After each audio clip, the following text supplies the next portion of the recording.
Da bi kdo rekel, ja, gre za neko teorijo zarote.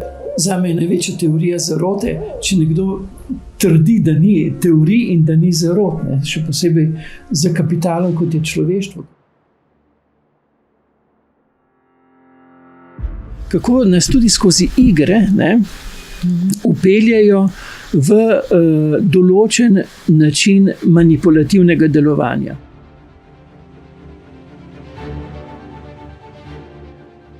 Vse tekmovalnost mora biti, ampak ne izključevalna.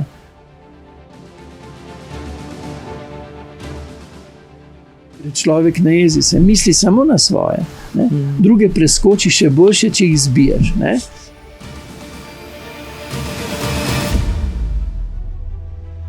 Danes ni več čas za rumeno literaturo, razen na stranišču, da te bolj požene.